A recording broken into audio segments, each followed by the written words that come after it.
Bonbon's restaurant. I never got a chance to go there, but I hear their deviled eggs are simply to die for.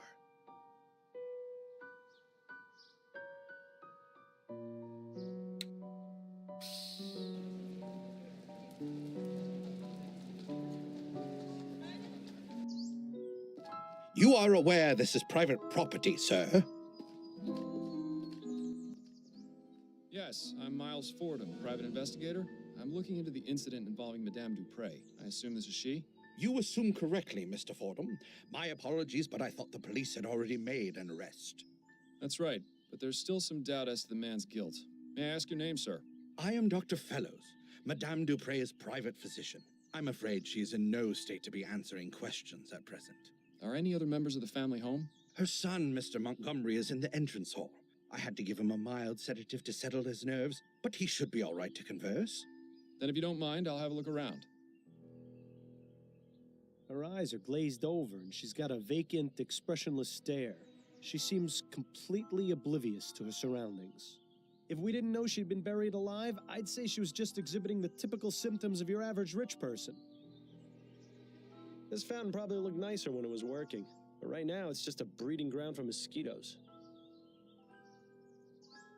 With her vast sums of wealth, Madame Dupre could probably feed a starving family for the next 30 years. Instead, she uses the money to keep her hedges trimmed.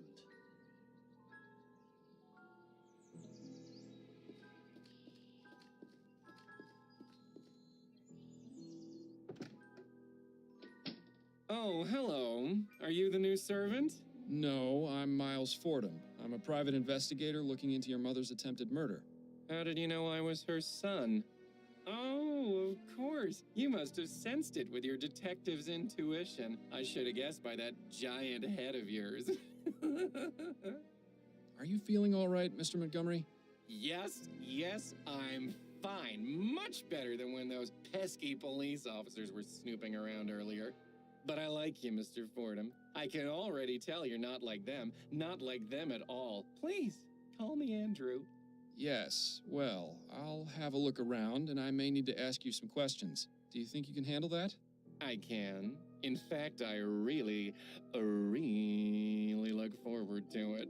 If the good doctor gave him a mild sedative, I'd hate to see what the stuff you take would have done to him. What a beautiful parrot. Must have cost the Dupre's a cool copper.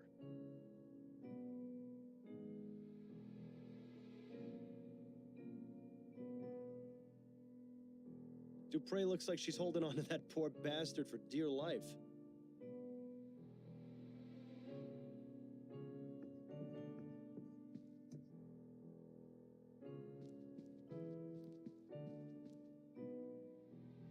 A horrible little porcelain figurine. Madame Dupre didn't strike me as the type to play with dolls.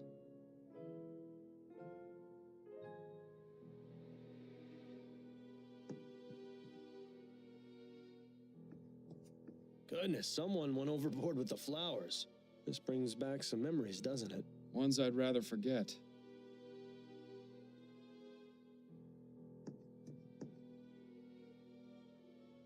Dr. Tennyson's Vigor Pills. These would make a sloth act like a hummingbird. Decadent. A gentle reminder that everyone's time is slowly running out. Is this really the best that medical science has to offer? I can only wonder what sort of potions Andrew concocts in this thing. These should be useful. It looks as though this folded piece of paper is being used as a bookmark. The Science of Pharmacology. Yeah, I'm sure it's riveting stuff.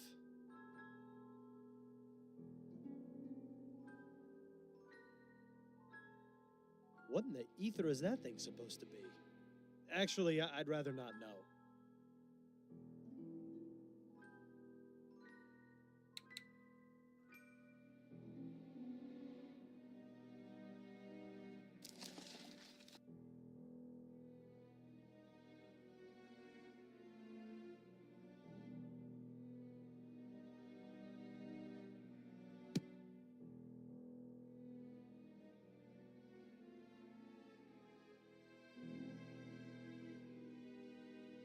Must be a nice place to sit and listen to music.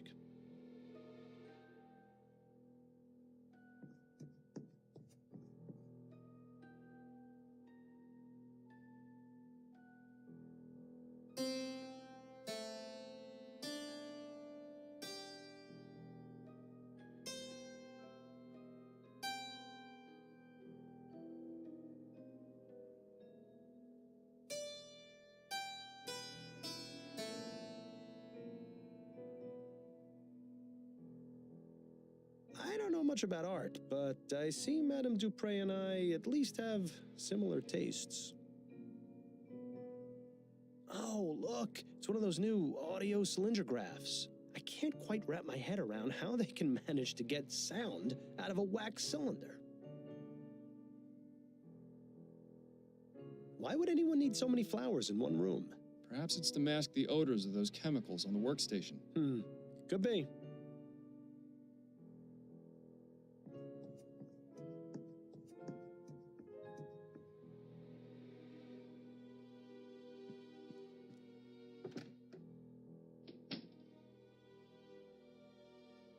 I've never seen so many beauty products together in one place. Doesn't look like they get used much, though.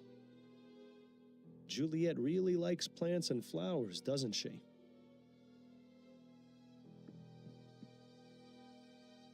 Locked. I suppose I shouldn't be surprised.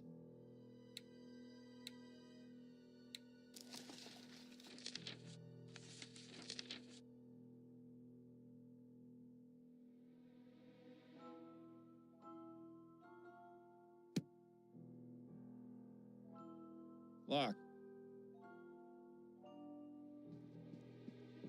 Let's have a look through these papers. Aha, what's this?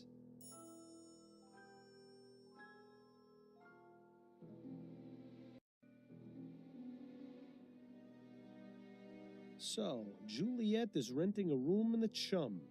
That's certainly interesting. I can't wait to see what sort of dirty secrets she's got hidden away in there.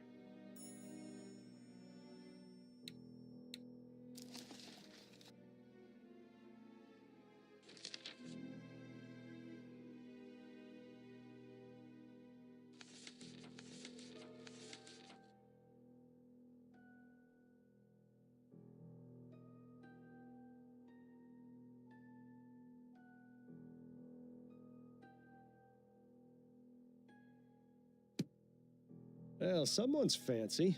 I never liked these types of beds much. They feel too claustrophobic. I always thought they had a certain appeal myself. Yes, you would think that about a bed that lets you shut out the rest of the world.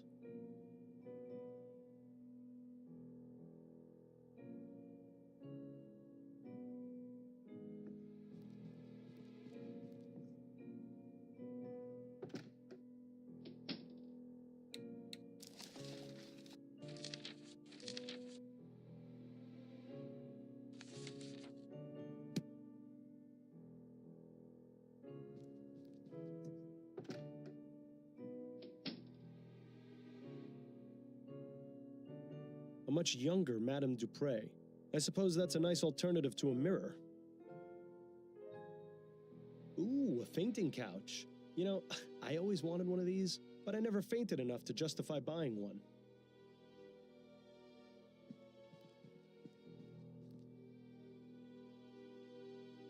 One of those melodramatic romances. I read it a while back, and I couldn't tell you a thing about it. Now that one sounds interesting. I was always a fan of Bedletter's short stories. Doesn't appear to be very brief if there's 2 volumes of it. I wonder if anyone outside the family would find this even remotely interesting. Choice and Consequence. Who in their right mind would write a book about that? I don't even want to know what that one's about. I read that one last year. If you ever wanted to know the intimate details of a buffalo's anatomy, I highly recommend it.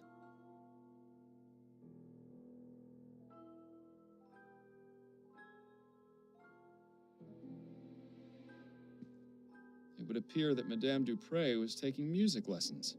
Her current predicament has probably put an end to that venture, though. That's an old uniform, from the turn of the century by the look of it. This must be Madame Dupre's first husband. Kinda strange that she'd still keep his portrait in the bedroom. Seems Madame Dupre fancies herself a poet.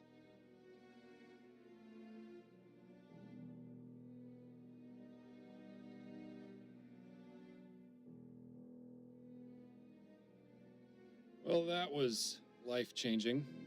For once in my life, I'm completely speechless. Then perhaps I should take this with me and read it more often. Nah.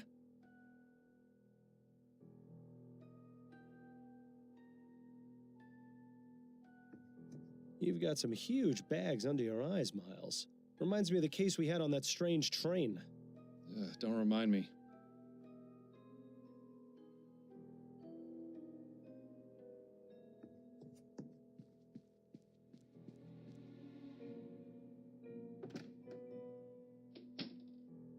Must be nice being able to afford keeping your oil lamps lit during the daytime.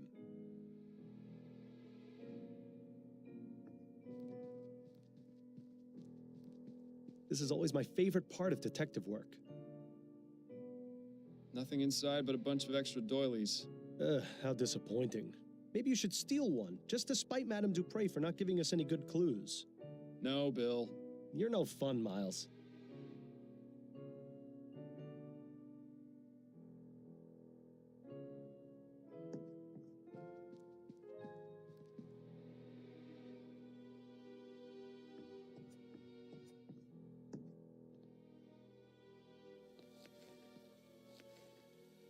Certainly no shortage of bowls or food preparation items around here.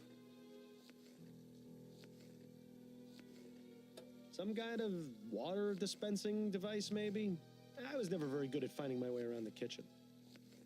Yeah, it looks like gumbo's on the menu tonight. I wonder how it compares with Upton's special recipe.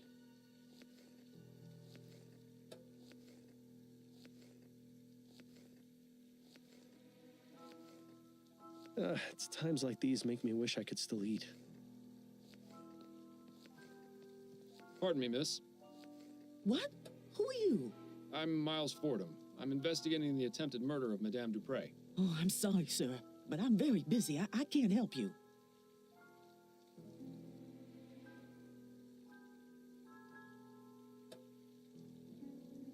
Do you know anything about what happened to Madame Dupre? No, I don't. Please leave me to my work. I shouldn't be talking to you. All right, I'm going. Judging by the amount of food this family probably eats, washing the dishes must take forever.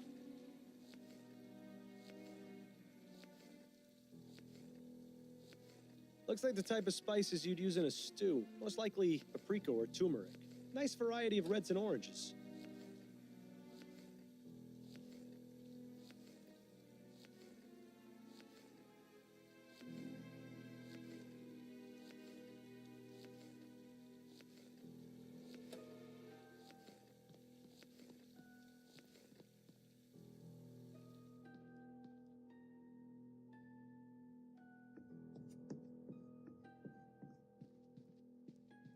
I have some questions for you.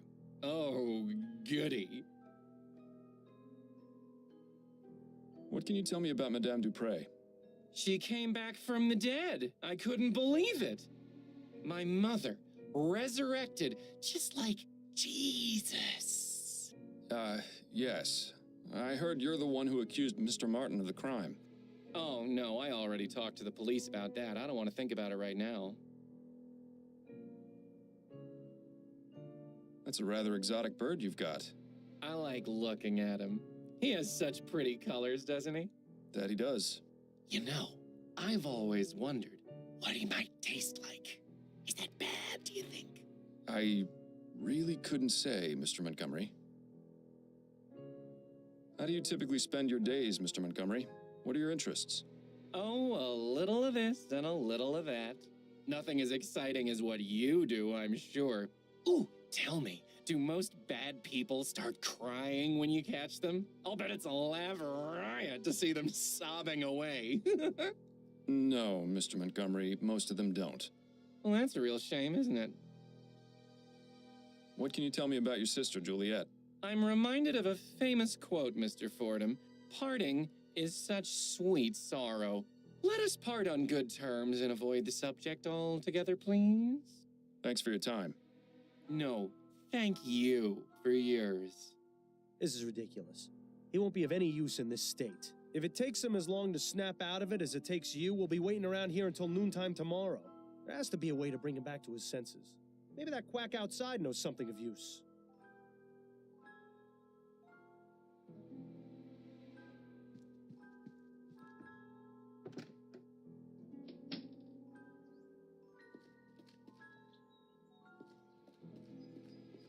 Doctor, may I ask you a few questions? Please be my guest.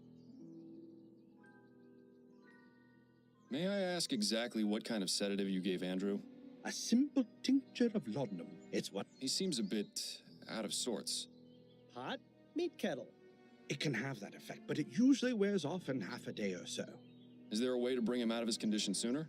A stimulant would have the opposite effect, but I wouldn't recommend mixing the two. It could have potentially harmful effects on his heart. Oh, of course. I wasn't planning on doing anything of the sort. I was just curious. It's cute how you act like you have no experience in these matters. It's almost convincing. Tell me about Madame Dupre.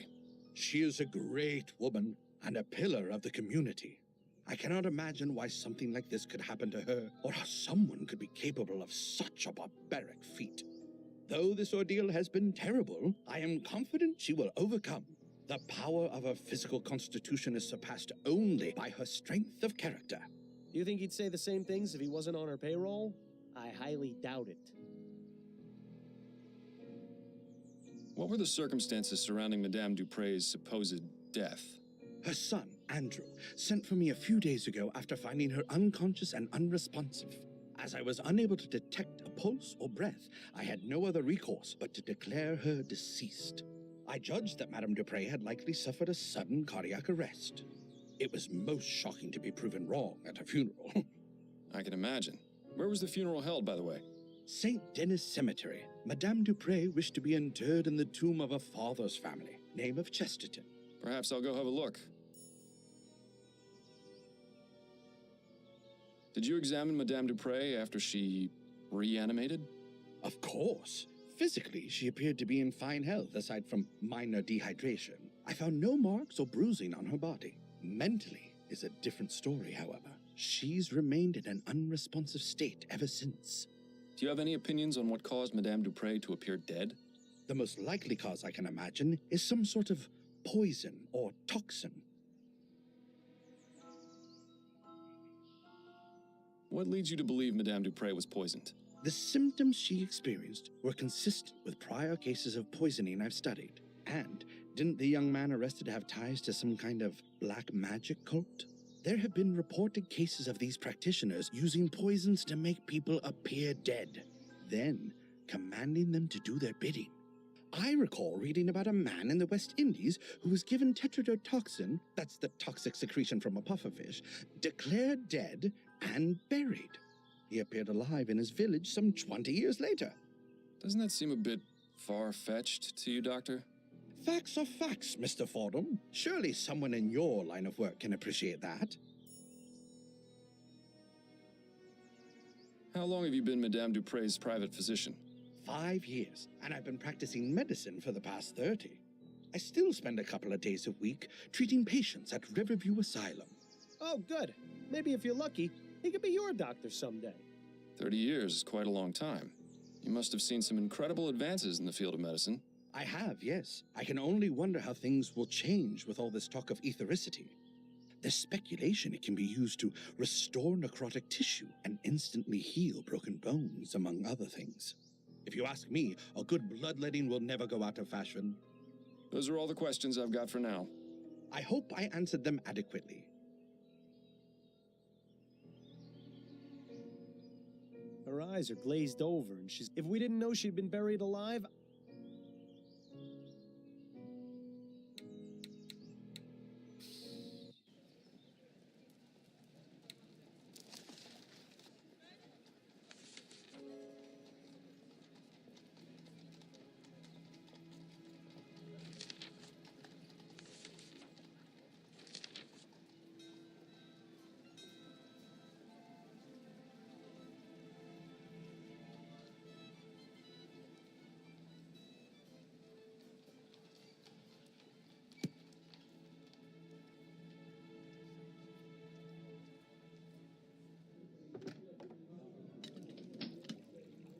She's running back and forth at lightning speed. Clearly, she dips into the coffee supply.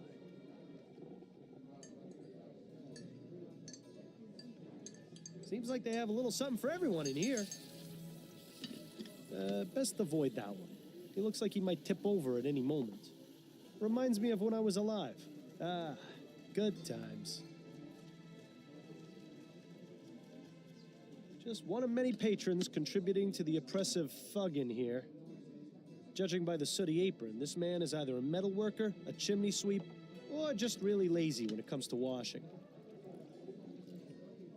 He and his friend are having quite the conversation. I bet it's really boring.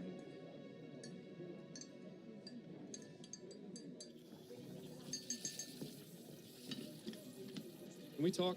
Go on, I'm listening. I wanted to go over the case with you. Okay, what have you got? Madame Dupre's son isn't being very helpful. Is he refusing to talk? More like incapable. The family doctor has him pretty well drugged to the gills. I need to find some way to perk him up. Well, you know, we are in a coffee house. I have a feeling it will take something a touch more powerful than coffee. That's enough about the case for now. Okay, That's it, I think. then you'd better get back to it. She's running back and forth at light.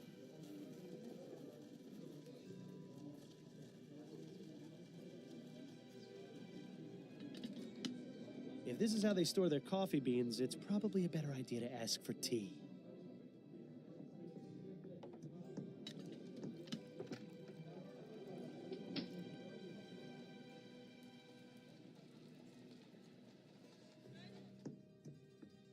Egad! Is this someone's room or a jungle? Quite a fascinating array of plants in here. Not to mention the machinery on the table. Seems like Juliet is very interested in getting extra credit. I wonder what sort of fertilizer or growth tonic these plants are getting. Whatever it is, it's definitely working. That's quite the book collection. It almost puts Adelaide's to shame. All impeccably cataloged and organized as well, which makes the two missing volumes stand out even more.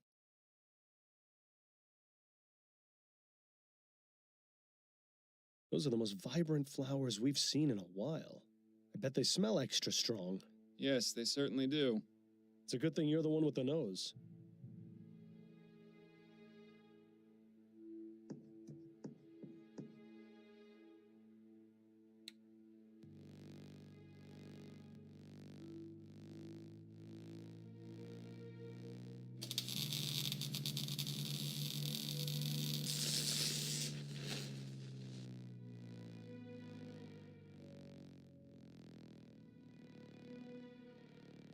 Oh, would you look at that?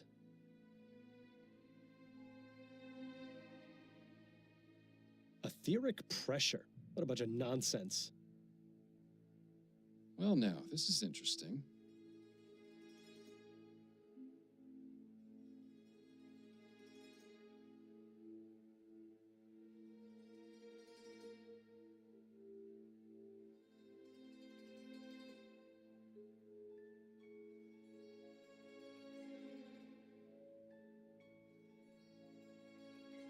Well, now, this is interesting.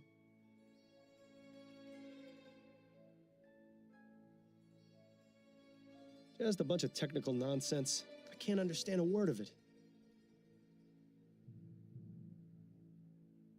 Oh, would you look at that?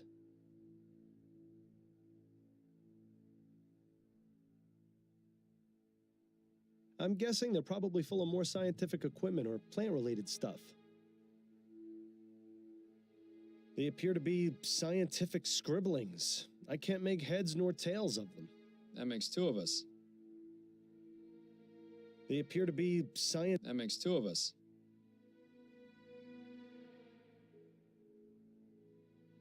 This plant makes Miles Jr. look like a single blade of grass.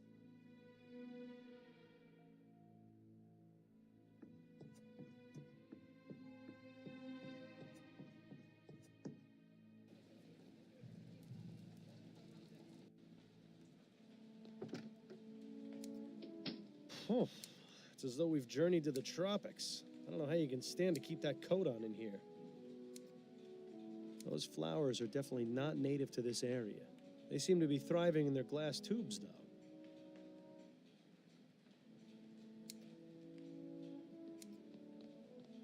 Pardon the disturbance, but are you Juliet Montgomery? I am. And you are? Miles Fordham. I'm a private investigator looking into the events surrounding your mother's attempted murder. Ah, of course. Have you got time to answer some questions? Yes, that shouldn't be a problem.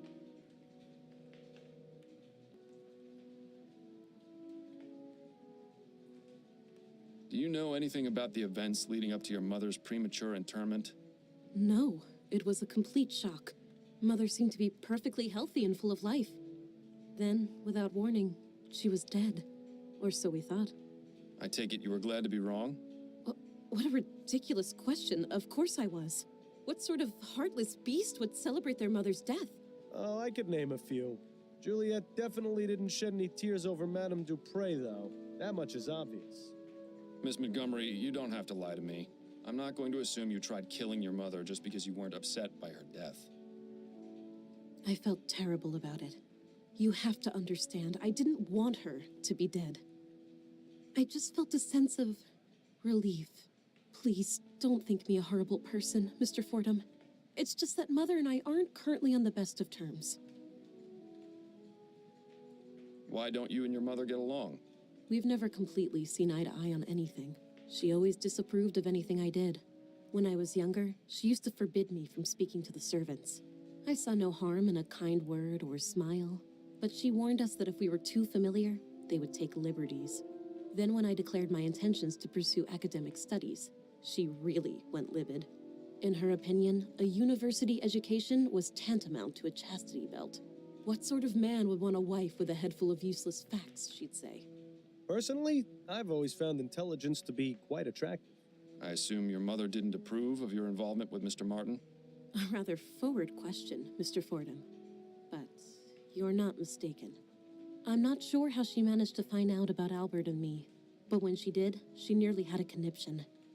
As I'm sure you can understand, the situation at home has been less than perfect in the last few months. I'd really rather not dwell on it.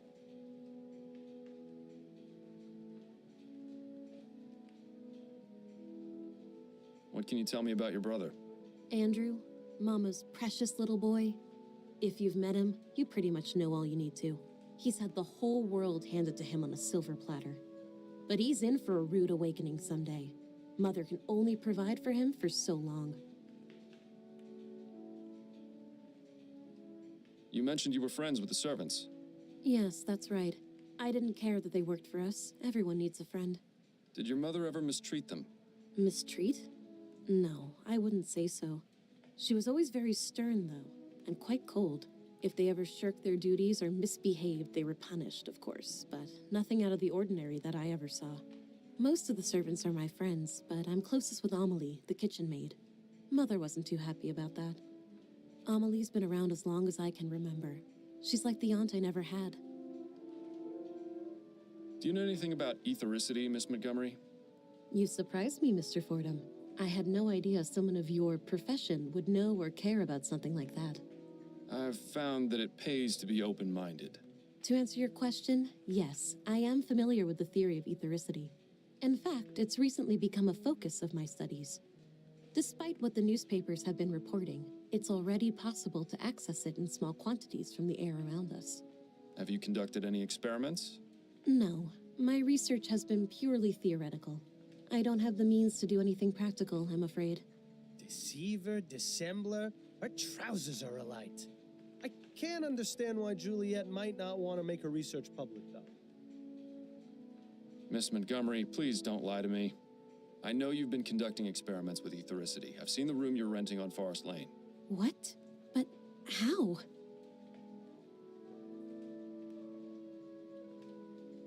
I found a spare key in your room, enclosed in a letter from your landlady.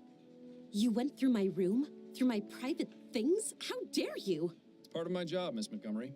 Now tell me about your experiments. No, Mr. Fordham, I don't think I will. You had no right to go through my private documents.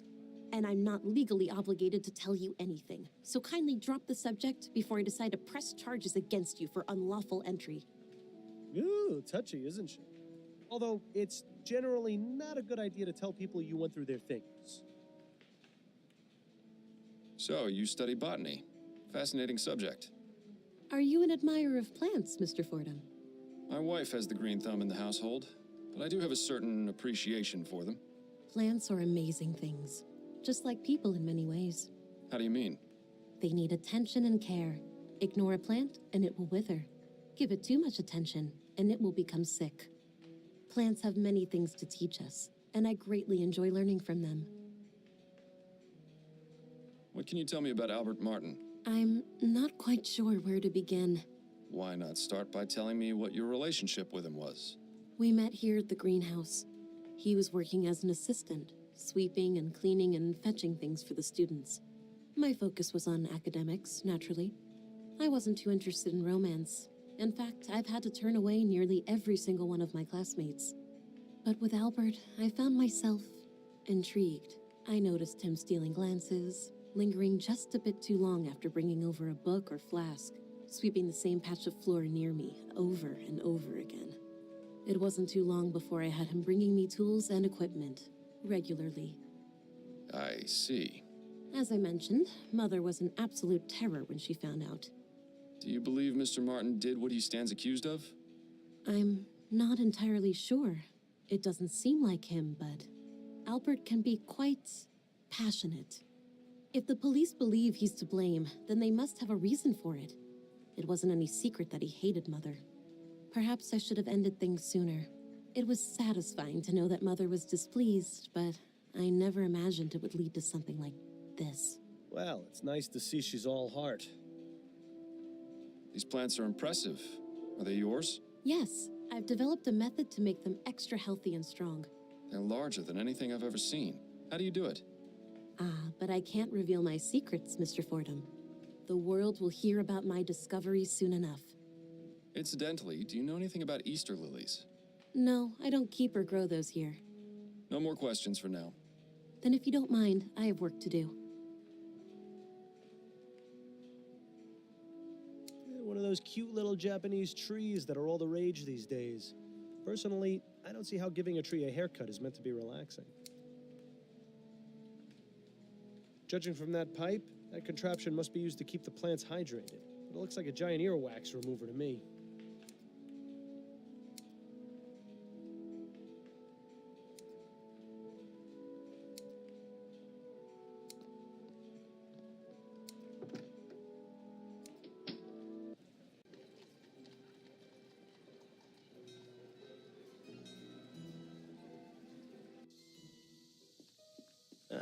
St. Denis Cemetery. Best view in the city. It's just a shame none of the residents can enjoy it. I think I'm buried around here somewhere. Wonder how the old gravestone is doing these days. Nice view of the river from up here. You can hardly even see the cloud of smog over the chum. This just goes to show you can't take it with you, so you might as well spend it all on a giant tomb. I don't know him. Must be a recent addition to the force. Well, at least he won't recognize you.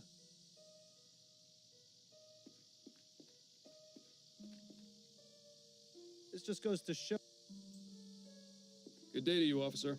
Good day, sir. How may I be of assistance? Would you mind letting me in the tomb, please? Afraid I can't do that, sir.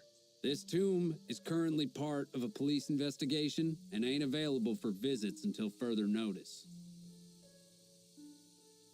But it's my dearly departed Aunt Hester's birthday today, and I always bring her flowers. I'm sorry, sir, but I've got my orders. Come back in a few days. I can assure you, your aunt won't have gone anywhere.